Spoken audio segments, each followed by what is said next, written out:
So from your point as a journalist, point of view, also the whole assessment of the media budget review now, how would you assess the budget itself, the media budget itself, and the attitude and the posture of the minority or more working out of parliament, and now they are debating something they were not part of? Yes, ensuo ayen no no ye wimu nam. Ensuo bi da ho na sese ensuo we. Ye no mu a, ye no mu nsuo ni de emu nam so ye nwe. Because parliament na wo mo wo no, enye wo mo pe. Eye nipa constituencies wo mo wo no, timamufu wo no na eyi wo mo so mo ko represent wo mo. Senka ka wo mo ni wo mo ire no wo mo man mo kra, edu election day a constituencies a wo mo wo ho no mo kwa no mo man to aba wo ho. Omo man mo kra no most of the MPs no meboa ye hunu wo mo ma wo sa constituency so mo to aba enti wo manfo a wo mo pay bi mo pay development wo mo expectations ye high ede asede ne asudi asoma wo mo adwuma na wo ye enti se budget ba the last time na me ka say enye first time Ghana yetie budget ni se finance minister e call parliament na so kwa kan budget ya either say first budget presentation, media budget presentation, and can you pass Ghana for a higher who be say a dad near message you need actually because on daily basis Ghana for your taxes.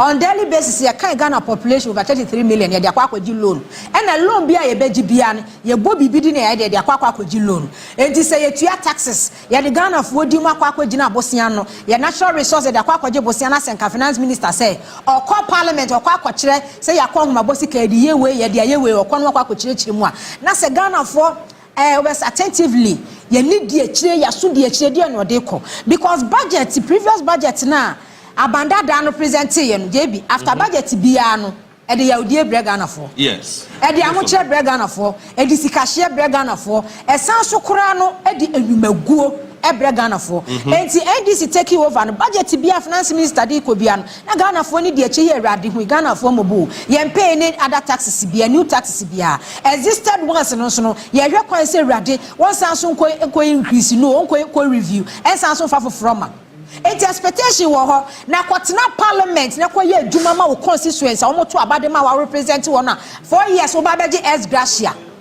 enipa na wo to abade ma wo to the V8 mu enipa na oto abade ma wunti no niam bebre wo no ma wunya because of enipa na oto abade ma wo no ade na ehia enipa no kwatra parliament na ya osimi buafu ma sole ment na ho because of enimguase a eba no mentimi engina no wa sore afiri ho no na wo na at the end of the month no wo expect say taxpayers money ye fa ntua wo ka then budget na wo sore ya wo dwane ye na wo koye no afa edu debate a ade no wentie. You are not part of the budget process no. They are saying it's a document. It's a document has been laid before Parliament. It's every member of Parliament be a benya documents in working kind. But the question is between Thursday, Friday, Saturday, Sunday, the betting Monday, or the 4 days or the 5 days, and they can kind the entire documents need a better understanding of it. Probably that is what they are trying to do. I didn't say who here won't pay. Ade no won fa wo hunhyem budget media budget no wo se won fa wo hunhyem di se won fa wo hunhyem dia JB wo ko ho no makwa ye den because enim guase de ma MPP aban say ye capitation grant for a purpose for quality education for infrastructure na JB wo buy wo don sa ka get fund wo don sa ka get fund no ama schools infrastructure ide akofom asay enema say because what capital no ne was ye de percentage kakra bi na de to get fund futuo mu and I would divert sika no de ye niam Ghana for hye de hunu faso bi e wo so ye wo krom ha sei educationist for Ghana for kasa se get fund na wa cap no on cap the get fund na sika no purposely live na ye tuya no de wo se de ye ne ye fanye aban ne ba ye no after so we beto a car over 721 billion energy sector over 80 billion no money ade nyina no wo se ye be on cap get fund ni yenye sika dia to get fund futuo no mu ni ye education sector nim na kokwa free senior school policy na ye no anwane a spy e dia manko da dia ni yenye sika dia kwa wuram eno wanim guase enti no wadwane afi parliament wonom say sabana ba be ka dia yenim guase enti asori ye health insurance levy for a purpose say cash and carry system ye yi de fu hono wo buy wo so wa cap sa e levy no wa divert huge percentage out of the money no e di ready bi fufuro mu sika no de wo se de ye ne ye mfa nye aban buy so wa won cap no enti wo di health ni mu na de ehia bia ne en set mi aka eye wani wunti no wa antena no wa sori ko wa ja kapudo energy sector enti wo ko opposition de wo ka che Ghana fo ne say aban ne ba be feli e benya economic hardship ye benya severe dumso aban ne ba no so over 9 billion Ghana cedis wo de awura your friends energy sector no wo tuatua e de power producers no enti na nkania ni agina so no eye wani wunti want na ho enema bebe na aban na ye hwe your friend say nursing training 6 months arrears aban na tua afi aban no kura se busumi bia no controller ye de mo aguso aban adwuma ni bia enya kwekua nso benya alert sa niema we se no aban na ye nti eye wani wadwa na wokọ na wo koya no aba be si echesi aba be debate e dey na aba be debate jebi wo di ehia wo ne se wo si ablekuma yakum ni pa ho ablekuma obi anwu Ghana nso nim se obi anso anwu ablekuma obi anwu ablekuma ye ntwa obi ana wa ablekuma ye ntutu am obi awa ablekuma north wadwane afiri ho wo se wo kwa presidency say galamsey e wo Ghana ase assess Ghana nso ama doctor for kwa complain ba wo wa breso no Ghana for Ghana Medical Association for labor unions for e threaten na ban ma ban ultimatum say reporter ban say because of galamsey na presidency e headquarters ni galamsey headquarters ni no eni penya yade e ma kwa wo so a akoda ba akona ne nsa ba ko eye nson na akoda ne ni asai e ma enwu no mu ni ade wo si ye ntu obi a wo si ye mfi ya ba na aba ye ntu then the audacity say e da wo timamufuo wo constituents ehia wo e wo parliament no wa sorry say wo wu bone na wo wudi ye na chesu so akoda no wo wu akoda ne amane no wo kwatwe hu protest ejijebi munkasa omu ni weka munkasa omu ni bibia aka Nia. Bia woko there. Bia woko. Eja we dey say wa when am the budget in the buy. So were you surprised about but the budget, the media budget review? Now bibi fufuro bi amamu wa mameje bosia o say to no bi wo kro bi ye free so meto na ye ketwa fine. Na Ghana for ho ahare wo ye petro bebre ketwa bi na say ye mo ato. I don't know. David be that say. I am fa kwanya so nchia wahefo na menchia NBC for a benso badibra be hwe nyina na menchia ye national chairman Yewura Johnson asidum ketia budget yi de na menje surprise ntia na meka se menje surprise ye se unse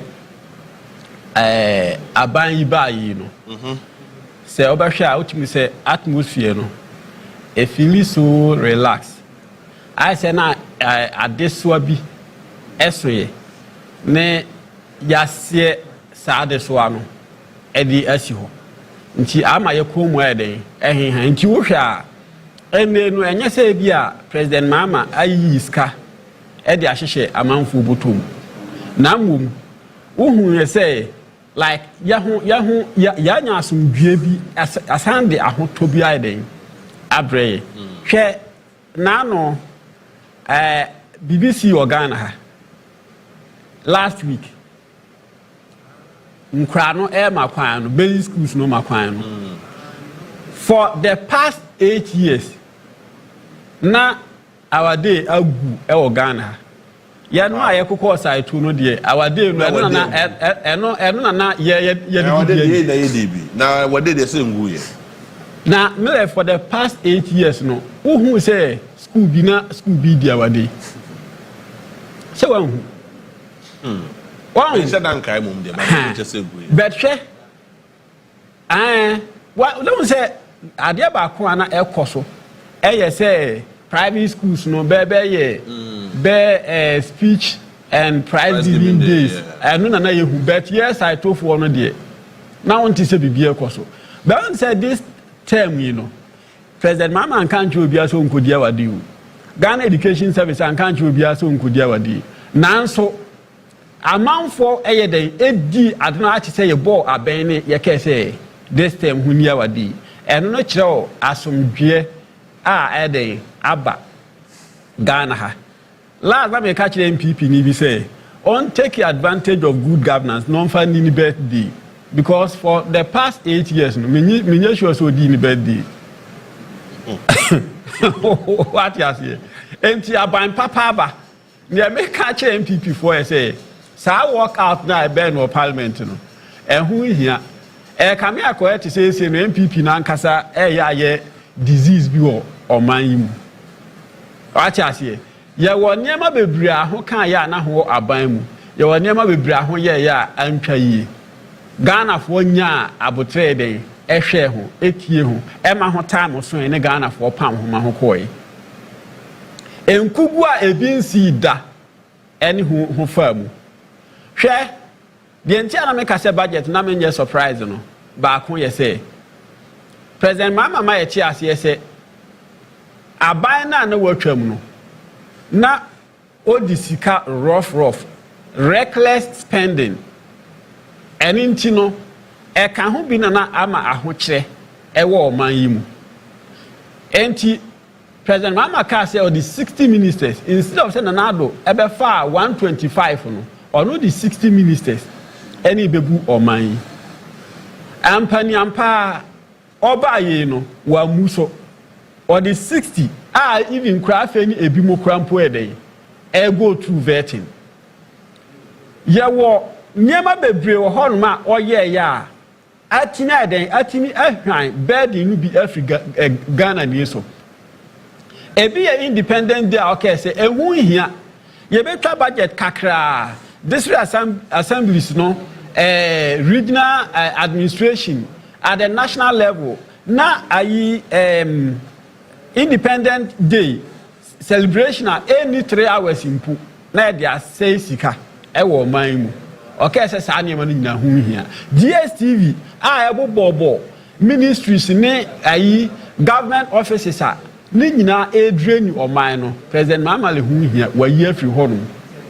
President Mama ka say sa afu allowance ayede ma government appointees ne nyina no ye niam drain oman no enti me yi afri ho. Enti JB ene no se otie Finance Minister asem na okokan wo parliament na say budget okọ ready wo parliament na o ka kire Ghana fo ni wiase nyina say ansa na NDC ba be so oman mu na say NDC so oman mu no na ye public debt eye a car na oman ye de no eye 726.7 million a billion 726 yeah 0.7 billion Ghana cedis.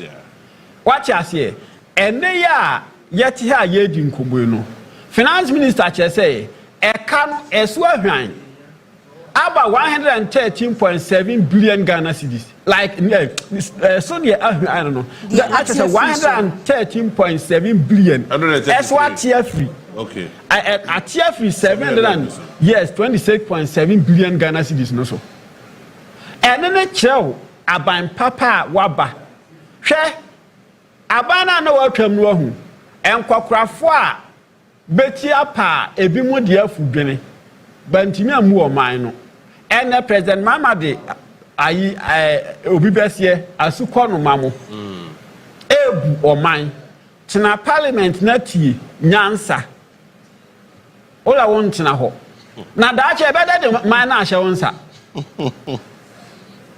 what you say abra na wubu man no stekamo deputy finance minister beka kire ye say oman no konanim entifu de ebe koso akonanim a dollar no ebe koso akonanim megidi ye say oye wo MP nti sa asem na oka aye no che but me pesa me ka ho asa aha ene no the same people na ho ka asa no ne atoforcing honorable ebe anaso oye say oba be anaso akire ho ye say sa dollar na ho kase ekonanim ahu ja no 17 cedis per dollar no eso ati abaten ola won tena ho ntie nyansa wi fu na uja no 17 cedis per liter no eso ati abaten cedis ola won tena si entie hwe MPP for ka kire say se yeto abama NDC abanya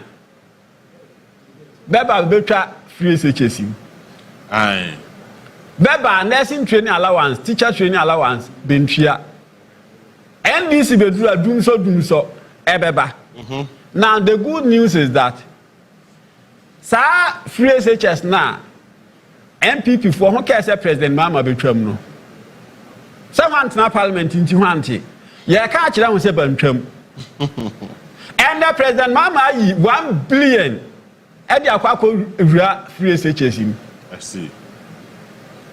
Enti won twam Mechi say afenyo Maakye se kana nkasa MP ndemisi ni so. Say no a deputy finance minister. Okay say NDC buy no. Sika ben spendi sika. Eni nyina kan ho bi ma dollar no. Den agina. Eni nyina kan bi na say niema a stabilize no. Ne honorable Atoforsin ka say yen kan kire be say. Be buy ye no NDC buy ye no.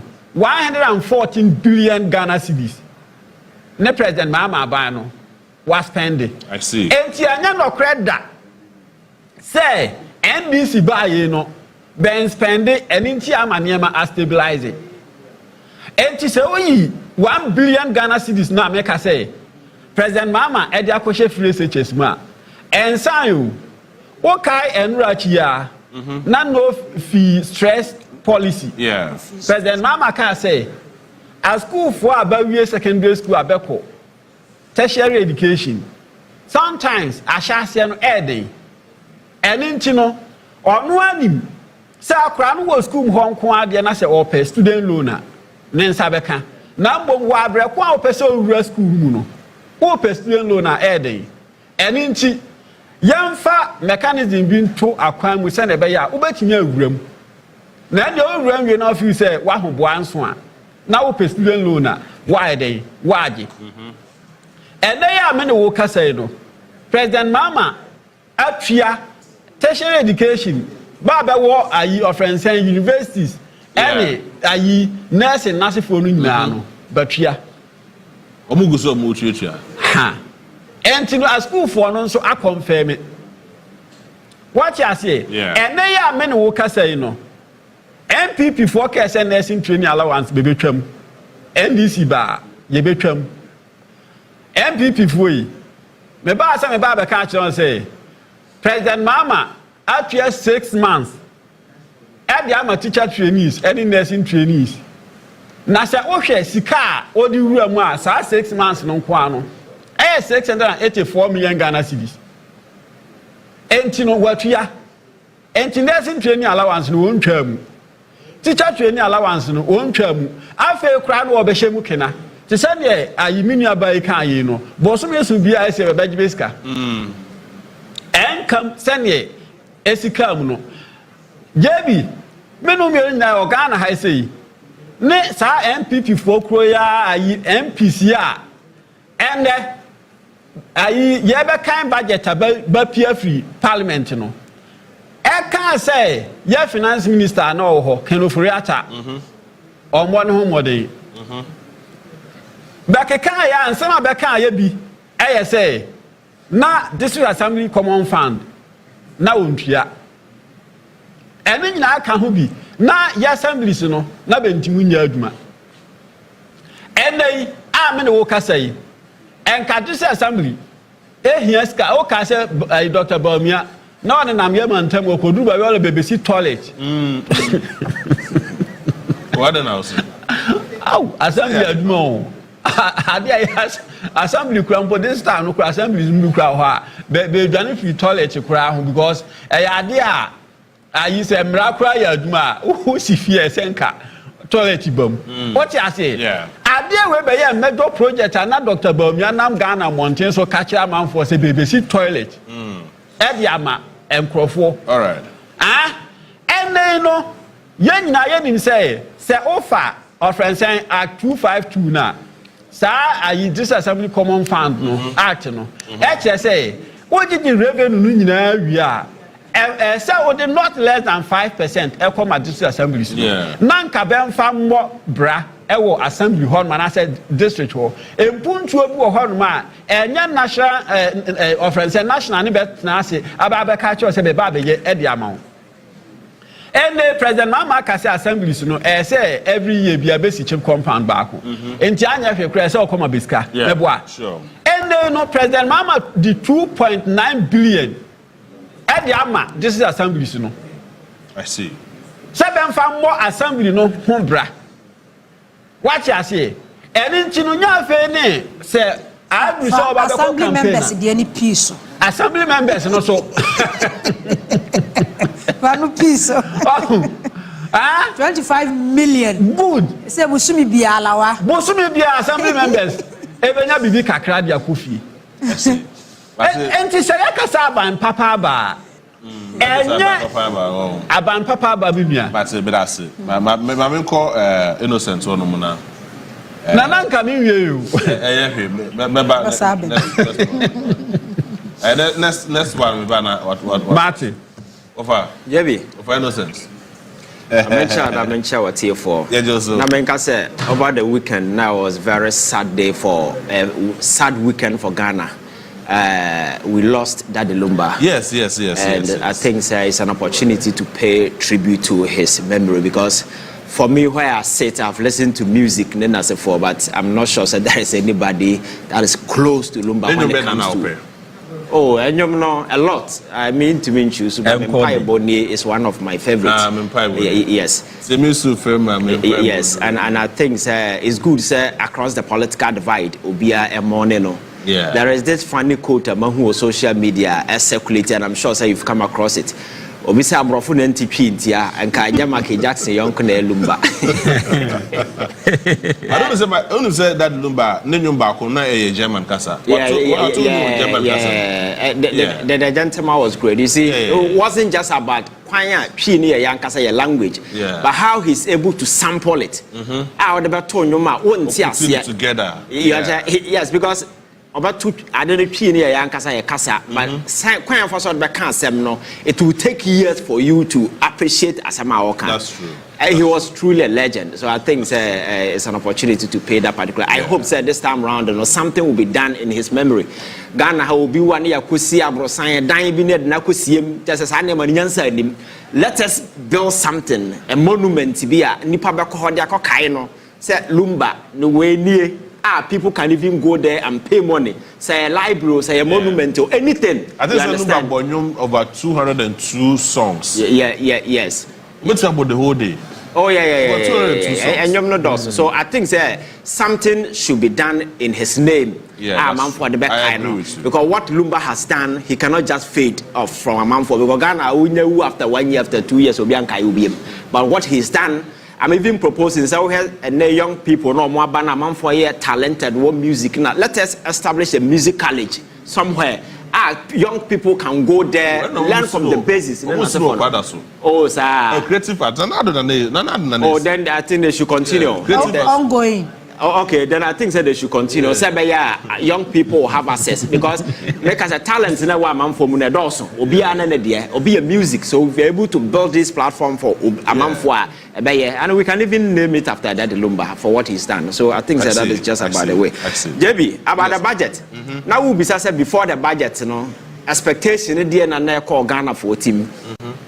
I think that the ordeals are Ghana for have had to grapple with over the years. Because of the economic downturn and Ghana go through na idea as obianim ya father hardship.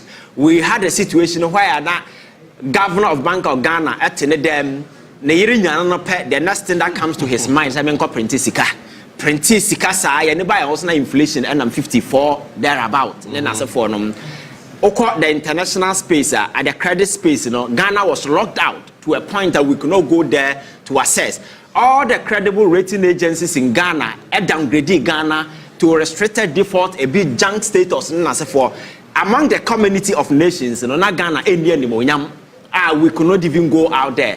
Oko bond market na yako floatino. Now nobody was willing because na ya floatia sikani at the bar. We nyansa de bia ba kire dia dance say yako ba obosia no we ne ye. Lo and behold, here we are. A new government has taken over, and for me, we are not out of the woods yet. Let us make that particular thing clear. Say Ghana, you're free. No, we are still in our trouble, but I think there's still too near. There is hope back on. Confidence is once again returning. Investors are coming, and I say we are making just because the figures, the numbers, and the statistics now clearly give credence to some of these things because within a short period, said the years our debt estimate dropped from 726 billion to 613 billion within your friend saying 6 months. That is an incredible achievement. You don't even expect because your debt to your GDP before 2020 were now 68.2 or 3%. IMF catch and say they are giving Ghana more the economic space now, and I said the NMC corner. They are giving us the next 10 years. So you're making sure say your debt to your GDP will come down to 45% within 6 months. This debt to GDP is around 43. So something that was expected to be done in 10 years has been done within 6 months. 6 months, yeah. For me, I think that just a way by before and I say idea we like when in your home because give you that credit worthiness now we can return to the space. And again, debt now as in Tiaba form no is another one. And then so no give you that particular way. Inflation from 28, I drop it down and then I'm 13.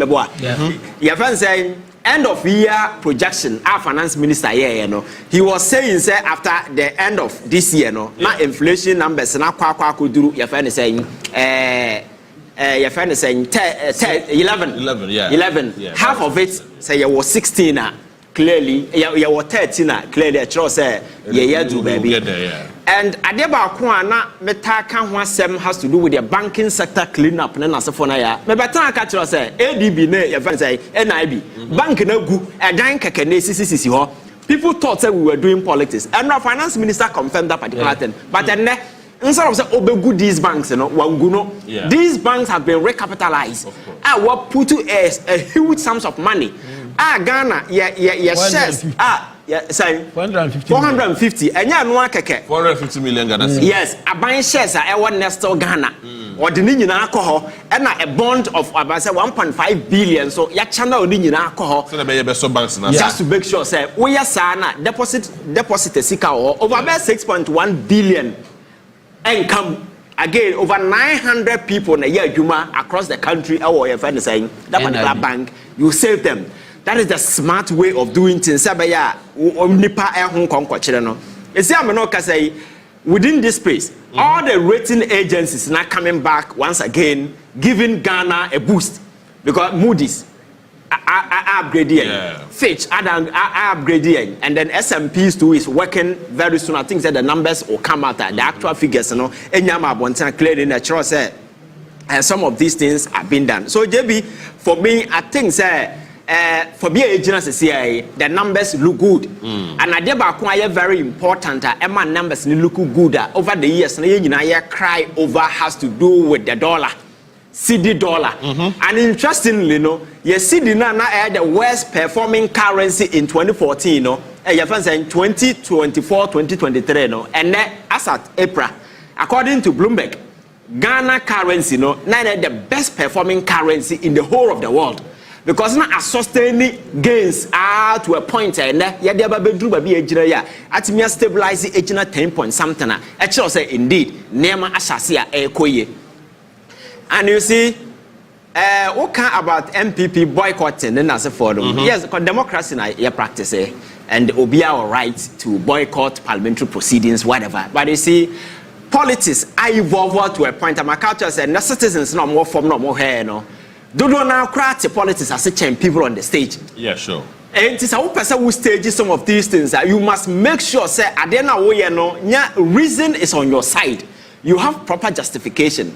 And someone MPP for kind of say do boycott of parliament. Among for to abamo almost among kwatena on kwashe mrane say yebi yakoto abawo abelekuma. And there was a scaffold. And the abain and shushem, so abain young shushem for that particular reason, you know, a month and a whole budget. That is good. That is good because we all know on certain terms. I condemn what happened at Abilikuma. But where we've got into the democracy grew to a democracy, some year better. Now you say macho mind and as a for taking stage here, Brahman for and as a for and I condemn that particular thing unreservedly. And even called on the IGP. We even called the IGP outside there was a security failure. Yeah, sure. But it's not as if nothing is being done. Now, no, the police at the official statement about one thing says some individuals have been picked. We'll go some more investigation.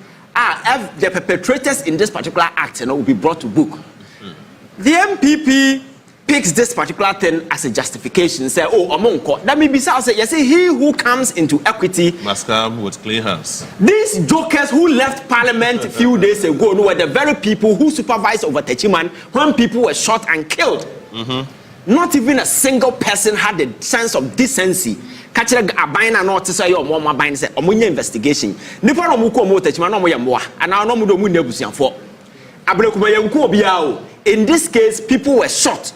Yako Ayawaso West Wagon. Yeah. MP Sam George Yabonasum Yabuaman for minimum branch Yabakwa Yabona and Naya say Oko Eastern Regional. Your friend saying you're this orthopedic, your friend saying surgeon, one in the Asian a branch and really? Say I'm telling till you now. Till now. Wow. Be anyone taking care of the gentleman. JB Otiase. I'll give you his detail. Naya say or Shadem Besin there. As a result of Ayawaso. Yes. Oh, you try to be nice. So that rage. Yes. Yeah. JB, the same guy. Eh? Yes. Yeah, the same guy. These people could not say yeah buying it because sentiment no more expressing and no. You feel so these are your friends are reasonable human beings. It doesn't matter when it happens, you know. Obe sorry, I can say it. These people were beaten, some were assaulted, some were maimed. Obiya nya that sense of decency and kasa yem investigation na yem bring anybody through press and international bodies never me set up a commission your friends a commission of way set here we had the white paper come our president and he trashed the paper and that paper was consigned to the dustbin in the Jubilee House. Nobody raised the finger on it.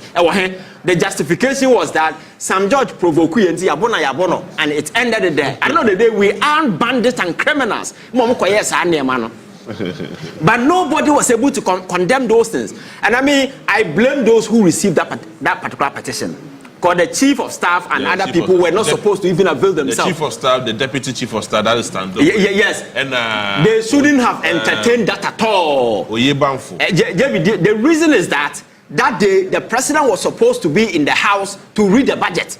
Constitution, reading the budget in the president on behalf of. But I'm saying, oh, you're busy. On to me continue or dedicated finance minister. Yeah. So finance minister read the budget. Robert said, I am reading this statement on behalf of the president. Yeah, so sure. All things being equal, the president is supposed to be in the house reading the budget. And the president obviously you assume that the chief of staff and other people will have to follow him. Yeah. And the boycott to parliament. That was what I'm telling you. That they shouldn't have entertained those things. These people, when it comes to violence, and then for Nipa, and another election, what is the decency to stand in parliament? I find Maakye police in the and that is my worry. We don't say these things to justify some of these things, but what I'm saying is that what happened it's not as if nothing is being done. And even Pablo, a send off. Yes. Just shoot in the car. So when he who comes into equity must come with clean hands. Yeah. You don't use some of the flimsy excuses when something is being done to justify say men call parliament. Now me the entire parliament or one committee here. Some now more back and they knew what was going to happen. Are you aware say IMF seek now more disbursed the my no. The last trench now said the last bite one trench you know. About talk Ghana for your account on the 1st of January. Oh yes. Oh yes. JB, are you Sikana ya $300 and something million or transfer to Ghana Cedi? Ubenya 4.1 billion thereabout. I am telling you, sir, from 1st of January to 7th of January, now Kofone Disikani Yinasa. Not even one seed in a car account on Mokofie. Brabi, what's it? I am saying, sir, IMF Sikana more transfer the to Ghana account to my Bank of Ghana account on the 1st of January. From 1st of January to hand it over to President Mahama on the 7th. I can't 6 days, Mama. 6 days in Mexican, the everything. The finance minister mentioned it. Yeah. Not even one cedi and a come. And these jokers today have the infantry to tell Ghana for us. Say within 6 months, and they love Ghana more than Obia. Some of us have been very consistent. Our position has always been the same.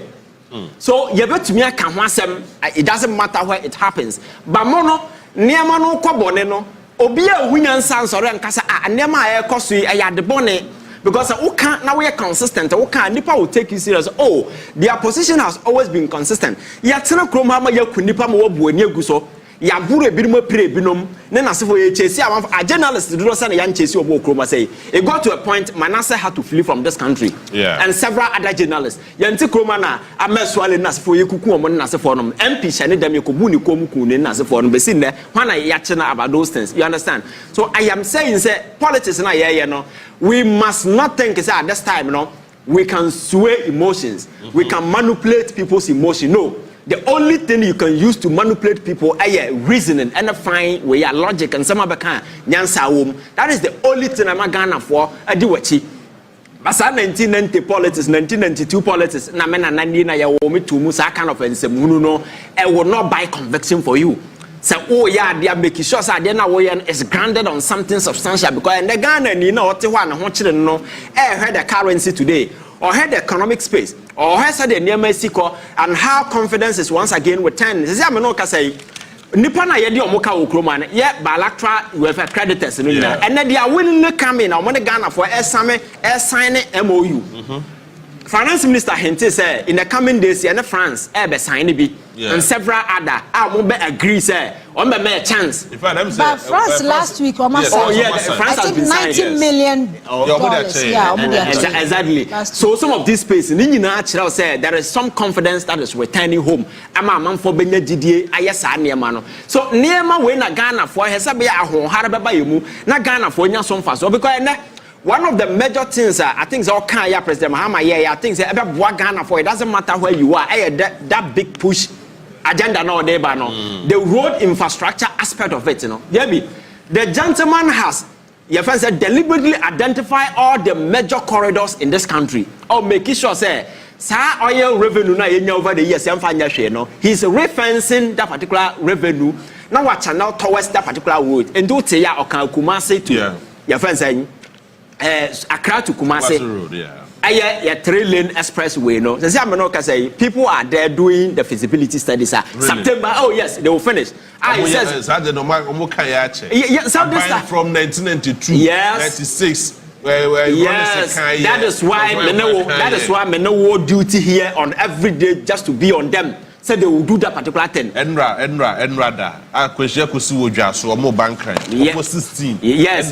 Because I find it Lady Bakun can walk issue the invitation card of where this Saturday. Yes. I mean some of these offer kindness from Kumasi to Brekum to Drobo to Sampa, from Drobo Kwai Faso Kofamea, maybe I'm for those who to Kwamse Chrome, that kind of kindness in a kindly say these are major roads. I think some of this infrastructure should target now making sure the people of this country will have benefit because Sikano a natural resource idea. So when I target some of these things, I Ghana for being some faso now for young sign quiet nim kase. Yeah, building railway. Oh, Chroma say, I don't see the reason why you cannot wake up a day, go to Tamale and return.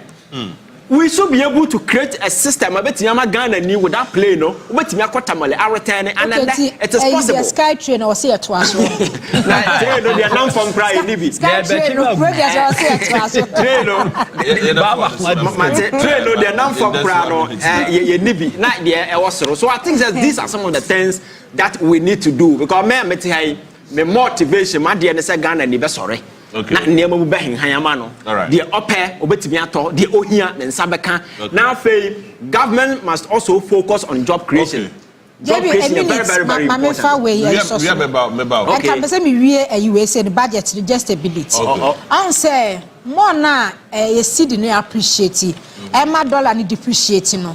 And then you now can't who be in a self-finance business there can say 6 months ni your debt no eswate best 114 billion because say dollar number say 16 17 now say western debt esne one kasa your domestic debt now it means say cities now wo kan bomu e de akwakotia western debt wo pay dollars no and no so I dey add drop it and when you now can't who be in your debt but seriously I was say NDC aban Dr. Kesa to forcing economic management team any Bank of Ghana governor. I was saying, say me who say no, say omunya nsate. They say you we but well say microphone be good until kwate kura ye. What projections are IMF demand that's say from 61 your friends say now drop it to 43 I just all my yard there Omaya they are cutting unnecessary expenditure. Yes. And then see now appreciate it. Now they say number 43%.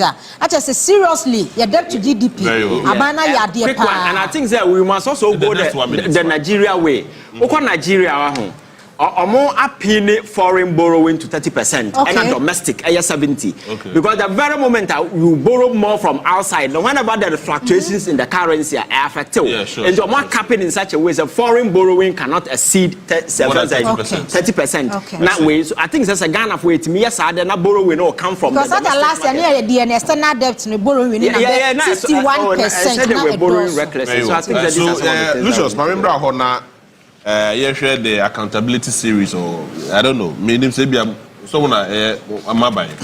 accountability series. Enra, Attorney General. I mean, to me, Kasane Yadoso. I mean, Kasane Yadoso. You have been given that mandate to work, prosecute people, take them before the law, and let the law deal with them, because the law is the law. Is the law. Dear the Kasan. Give me that say. Me all Canada, I think say Ghana ni bia beka say udika.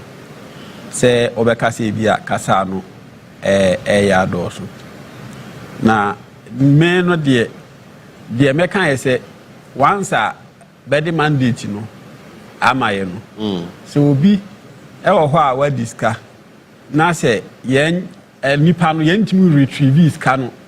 Na nipa no so say who be here say nka odam na onama Ghana for very disappointed, because one of the reasons, and I can say one of the main reasons in here, Ghana for eto aba edema NDC any President Mama sa corruption na ekoso MPP amamu no enti no even say wutie Finance Minister na no budget na already na or say ghost names in 114,000 ghost names. Yeah. What you say? 114,000 ghost names. Na ono kra de o sani chemu mienu o ka say or party bi or no efre no separated staff. Separated staff no ye enkwofo bi a mekan wawu enso still ni pain be gusutua obi nso ho no ma ba yinadi obi also akotena bruchi enso still ogusoje wahu no ono no odi saa eno no nyina bom ye say separated staff eno no so nko ano 53,000 enti se obefa 114,000 plus 53,000 o che say or man no boka about 150 million Ghana cedis. Watch us here. Enti ene no se yaba behu se bibi se ewo ho no ma. Megidie se eninchi a mandate no ye den ewo ho. Exactly. Watch us here. Enti no sane e bi ti se finance minister kan ono no de ka se badi ka ye audit. Ene ma odi hu we se no. Na bebesen aye biem. Na ba se be yi free nu nyina no. Ba yi afrim.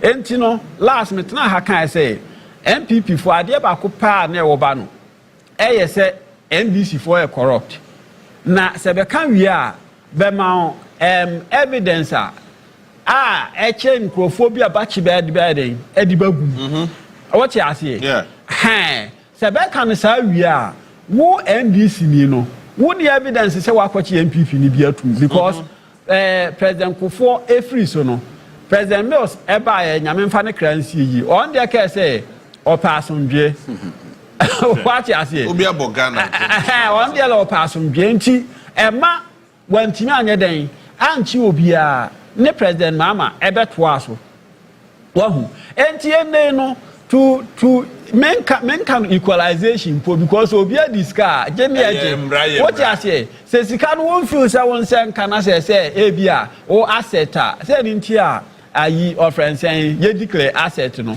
o asset bi e wo say ye je na edisi ane a say eje say hu behia say udam a say hu utim den utim dam e ma ne yi enti no me mesre say attorney general me say President Mama Jinidi in the first place when Jimmy Bianco appointed no once our appoint no nko ade chese o gidie den e woni mu and those are you know offering saying dimensions na SNK team de hwe yes kasem say betimi aden agina na se obi emu ye mfa so no kame akoya say Ghana for enya hu any fruit bia obemu just imagine e bi ye ayi offering say kisia ja ben sector ho na feel simple special prosecutor special prosecutor on the side ho no from the time abesete up besi sabre nyina no akoya ayi kasa na te se ne ayi na wo kan no talk show what you say eba sa eboa wahu and aban so there our fine lawyers no nyina e wo honom a bosumi bia no betua beka ntimi se me feel say ebriaso Ghana for epese behu action what you say han tue there Nana special prosecutor yeah because me and no asem obegina ho beke kan yi yeah won to me galamse o said die benyu medi kan action ekipi na mo release no enti say we gather enough evidence afani ko gina court this too much yi ochina na eji unkwa na unim kasa ana unkwa na atibrofo ana wachia no aba bepu wa be wiwe here na de agu hanu nye we na Ghana fo hia and then medi kan akasa JB President Mahama big push agenda here we yi some regions new constituencies or say a road infrastructure road you about construction ba be Kusi by the time omo be yenu be wie ne dada ne nyina ase the Ghana for here accountability the Ghana for gina so to abadema NDC pa kese pa accountability where me fa people ya wo story ya as load wa ya we de da ba ko da hanu yi oh e ho de krono so oh e ho de krono na ba ko da hai de ama Ghana atete apansama ama Ghana seyeye ema Ghana chese eye basa wo man no esum ka bisibu nkamfa wo man no so eye krono eye corruption ye wo krofo bia ye de adwuma hye wo mo nsa na wo madwuma wo mo ye me ba ye meti se wo ne ayi Ivan mo ba ko bia odam yeah Norbert Boboshi aha mo kana sam say akasefo ne ti America akasefo ne nam ho wo mo ma bokro no akase ebragi dwa wo manuma mo hwe governor and start this so that so to what that's all there be that man I say one day mo be pick no current Nigeria president Tinubu yeah Tinubu ba ya Nigeria Central Bank ne governor omo che no omo chi ni ko she mo be 7 months and san omo releasing and starting night the akwa court enu kwa ni ye ka Ghana ye debt to GDP ani ye ka no na Nigeria de enu ba bi sa o inflation ye de shoot ye because of Central Bank of Ghana governor says he can wo twa within 2 years no over 80 billion what print skagum ni nyina ka ho bi ntina ye nya inflation shoot to ko be say 54 that time no small administrative one e Bank of Ghana it's me spend over 222 million Ghana cedis and the just gather you yet one more you say that investigations now what meanwhile these people are still there yes sure that time no yeah inflation do 54% to na Nigeria there number say 28%. Tinubu ba say in decades Nigeria nya sa inflation ni bi da say we say we inflation it me do 28%. Enti omo chema ni shemu 7 months but mo ba beto papa wait ya say we your friend sa kwa yi ajapa ebuko ni fie device our set full room and our setting devices ahodo a just computers ni ma we dey monitor Bank of Ghana. Can you imagine this? What Otifie nyina what monitor Bank of Ghana. Otifie nyina wo free Bank of Ghana akono. Bank of Ghana boxes omu lodu sika gumu no omu kwem kotu bi woni fie na. Wono ka kire wo mo se ne niema. Ode packing ne. Ode packing ne niema and ode ode begu fie. That boxes dey fan packing niema. E sika ne dey packing. E sika. Aside no back cars no use wo Bank of Ghana nyina no. Japan e kai me boa oboa me so me boa. O se cars ni nyina agu ni fie. Ni nyina agu ni fie omo twe cars ne de call say national security na instruction ba say omo sanfa cars ne nko back omo sa cars na o ka cars na nya cars ketua o ye ka cars wo se bro be say 5 ni nyina agu papa ni fie egu ho no mo ye dey o te ho no mo ene ye gyan no na dwuma wo ye a central bank ne governor no e de aho kire e de sika hye e de wo hia ni nyina aka wo binti na senior citizens wo Ghana eti gu monte so anu wo mu subobena na nkofo eti hwiche mu ayatwi wom but what Ghana na de eche na wato ne general ati shensi to di ayi tire ti wo minimum na wo ye dede tie nipa so boa yesi nti na Ghana for to abade ma mo ana sa de eche wo me ye dede de bia me e de update prosecute the person.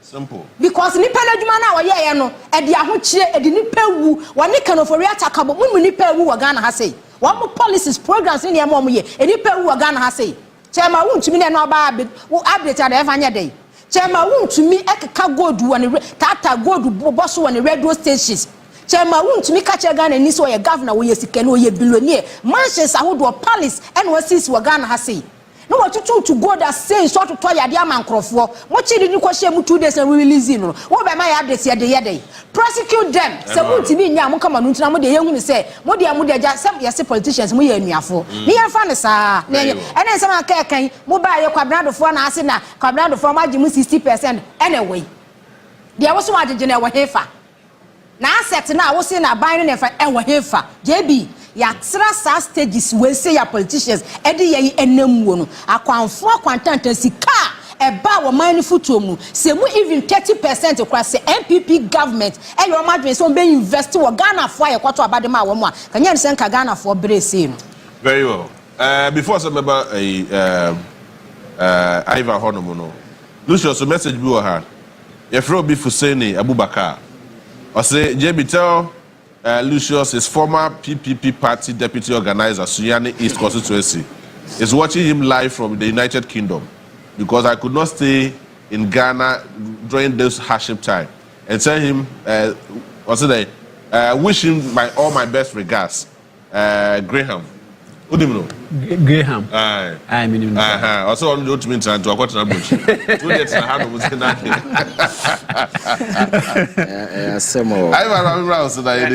JB. Yeah. I think, sir, yeah, got to a banner. My catcher say, "Oko na democracy si hoa," and I say, "A bind si hoa," and if there is any regime, it will be wrong for you to think, say, a bind is in place because our soldier for our policy for our wine, or two or more bomb my hobine. We are sad and won't politics and the governance. I say, the establishment anywhere under a democratic sector pubiano. A dear boho by a trust and confidence as citizens a repose in that establishment. The very moment that trust and confidence is withdrawn, the establishment becomes shaky. Yeah. Obekaya, Sri Lanka. President, you know, Nipa boom sorry, you know, so that for couldn't stop them. Prime Minister Okoye. Ghana, unfortunately, yet the Jubilee House will have a BSc. Sagana force or say you we are marching to the Jubilee House. We are fine, we Ghana. Of course, yeah. We are fine, you run away. So you must at any point in time manage the trust and confidence and make sure that people don't lose trust in the institution called democracy. Because Ebasa and a day a nearby my culture around the sub-region in recent times we've seen countries are almost swapping coup d'etat for almost swapping democracy for coup d'etat. Ghana for the like your minor train when almost half you now call your friends military junta.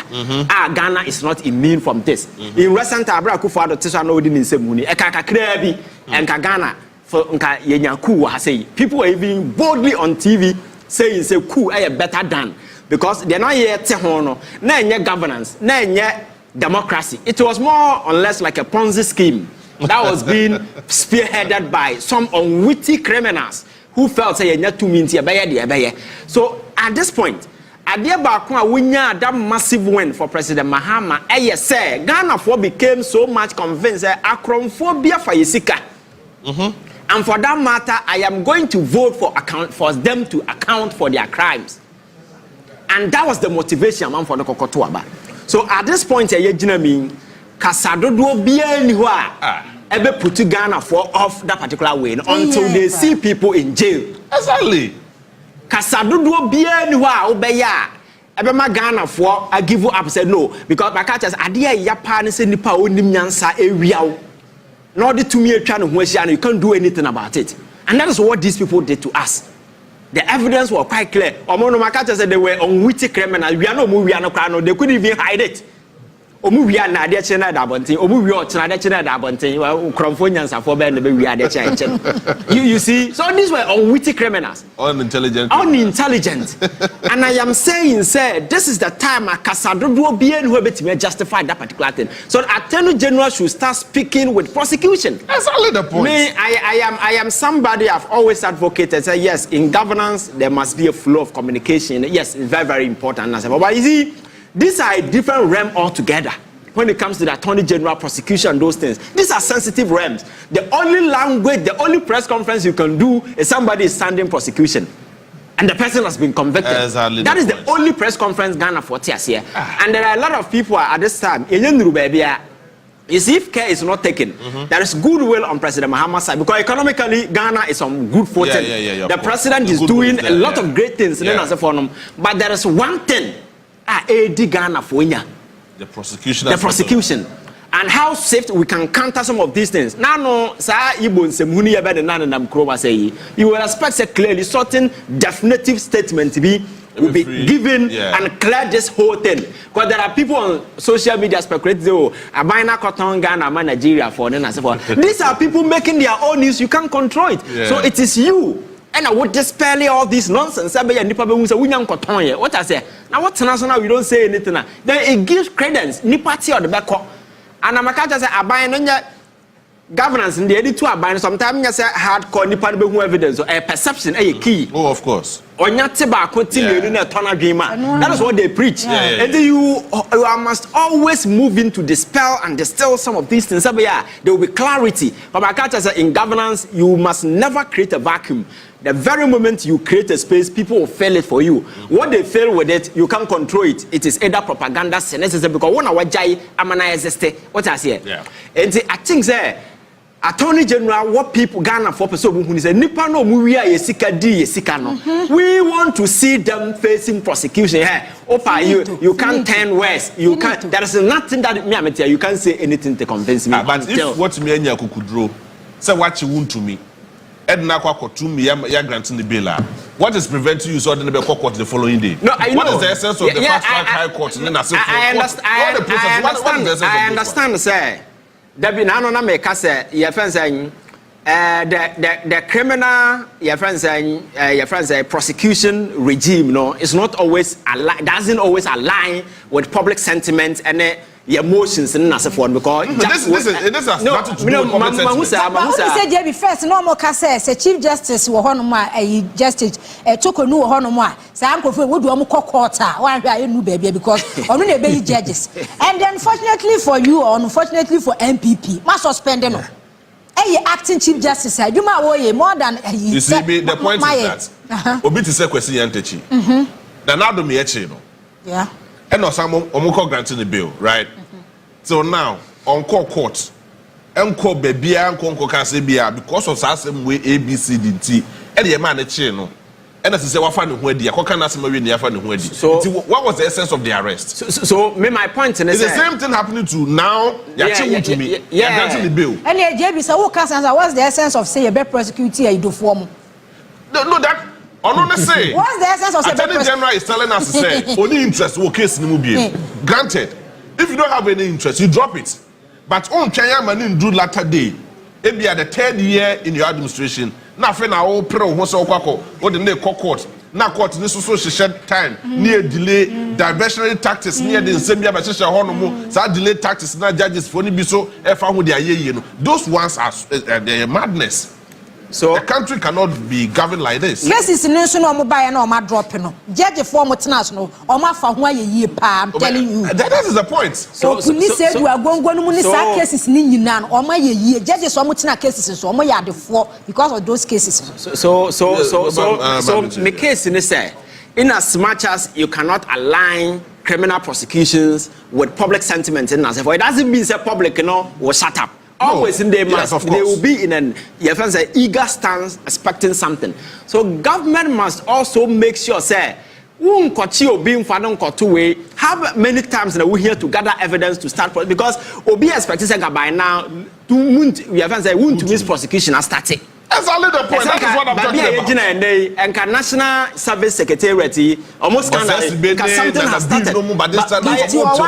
Yes, but yesterday he comes back to say new evidence. You see, as some no cost now we need new evidence. You can always amend your charge sheet, present new evidence. You see, we must do things to sustain trust.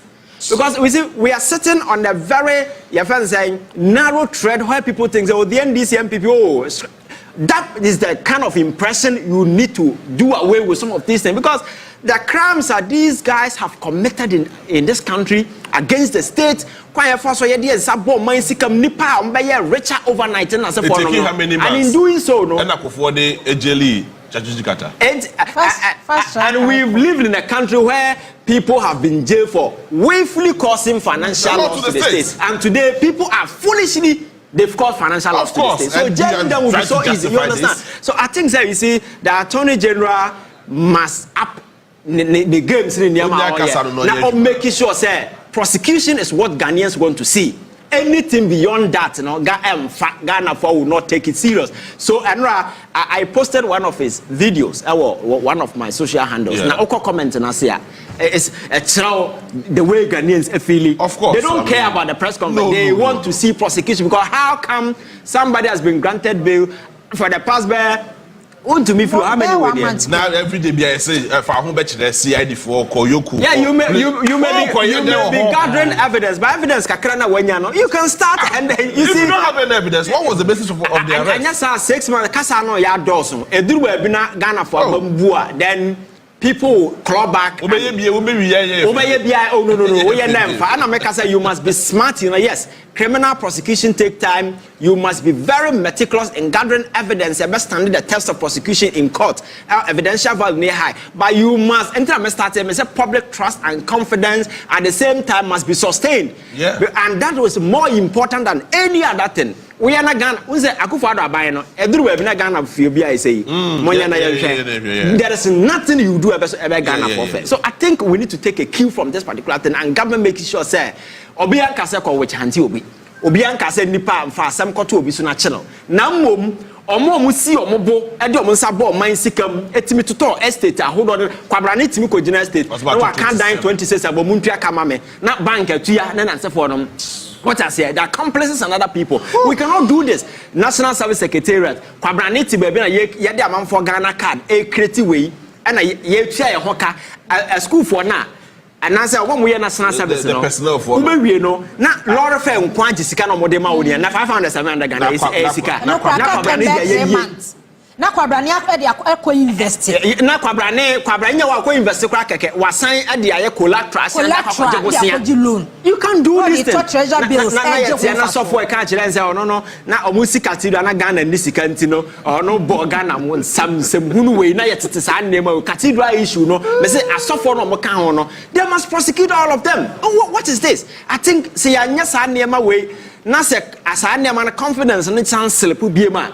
It will rob any other thing the president is doing. Because on the other side, my culture, there are a lot of good things happening. Yeah. But because of this particular thing, you know, so when to me and because and then you cannot think that Ghana for a Galabo anymore. Trust me, there is nothing you can do to convince them. All that they want to do is prosecution. So I am challenging the Attorney General. I've said it before. Say, narrative, twisting, talking, explanation as if no, we don't care. Go and prosecute people, and that is the only message Ghana for tears here. But now 4 years, 8 years, people massacre and doing so. No, you also want those in this government to say. This is the fate that await you. And then Lumba would have a month for trying to now also they will because so I think that is the message we must stand. And yes, the Ghanaian dream I wish for will never be realized. But I say, my mom will be 1 minute if I wrap it up. So I'm starting free now. Okay. Yeah. Boko. JB, we MC a renew curfew no from 2 p.m. Not just say eja. Sabi. But you see, okay, Sabi. Enwanu ponchi kwa nka omu ngude mu ntem saa so but se ne yesi kwa akodu saving senior high school yetimi wrem kutututu okum nipa I escalate Ashanti region se no de yenim de beka biem But I say it's getting out of hands. A yajin semu, timidie. And opedia me can say a gufu wom. As I be back to school, near boy school, near Kwakwa Kokunua. So what's in the panel fancha Eden, but for how long? Any a better coso. How much I say a moja and Uniboko. Nesika was a try educate development. Social amenities and near basic things and we no. Munya because mu kumu. I was saying we hear peacekeeping, just a soldier for ba, yes, a police for ba, ye poor police for civilians, you soldier for woo, boko, yes, Remo. But I say, yes, Adjubro, I mean, yes, Remo. 2 p.m. Mona say, what's it? 2 p.m. Mona say, What then Thomas will be the number when you're not bending baby. And I'm ending. Lucius, Yeah. It's becoming very scary. Me the American say boku di no the mesre say minim say sabre no otumfo ene I didn't say you otumfo. No me dey say for sabre no otumfo mom ne why say bayi ni say onye mediation no nya sa mpempi no meta kan sa say we say enema bi te say religion, tribe, chieftaincy, famra, any di. Yeah, sure. Say all them ra edia na nidi no ed. Yeah. Ha. Ne say all kan ho asem so a so ya hwe because in pempi no saa nyema miensan ya mabosu you know. Na enhye dan follow normal principles we must are. What you say? Yeah. Say ohwe boko nsensem ya somewhere 1955 1958 ho bia no court kra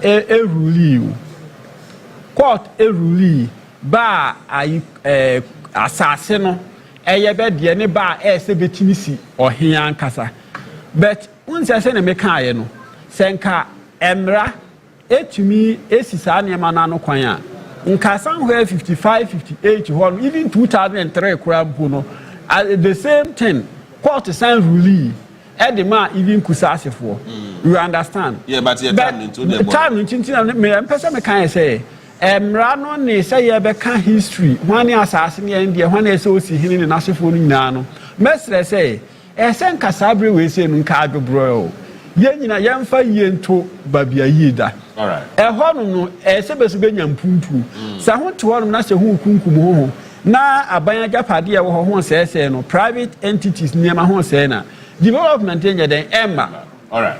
What you see? That's Innocent. One minute. Yeah, JB. I think the Boko issue, we've been brushing. You see, the peace be prevail depending on people who are involved in this whole thing. And it is about time I kind of cry almost say they need to stop this things. Or baby, those things belong to antiquity. Medieval state. Teteno. Now we are sort of this modern space, people are looking for development. You see, and yet be the free stand cost of that particular fight. Or two for President Mahama, if the people there are not willing to stop, or who say the life of their kids are on the line because what they are doing, their children will come and continue the same line. Yeah, sure. Go there and see poverty. Now what is this nonsense? I think we need to speak to them in plain language. Say peace will start with them. And they must give peace a chance because you see, soldier for the police for na ya so amaka ma hwen no. Ye video mo for poko si anwumre. Sika na ban eye no. Ndi sa anyam ntimi hospital. Oh. Ebesi wo na ohene na ye ku ye hona na ye uye si ohene na what is it? Yeah. You see, I think sometimes we need to make concessions and let some of these things go. Ohene na ye de ma wade ya na besi. Ohene o tesoro. Ana wo tibia so. Enye forma na betena. I think we need to look at the greater good, look at the life of the people there. Na ene omo aba da beduru Kumasi o. Yeti o chana na du Accra. And some of these things who nkete sa no. Okọ no for hon so e ho na ene Burkina sa ya Sahel ho. Amam for them ho ba jim. I think the state must be very radical in dealing with some of these things. And yes, these things will be happening more and more and more. Very well. It shall be well. Babinda wase nana mabata ubeto aso. Sana Lucius Babinda wase.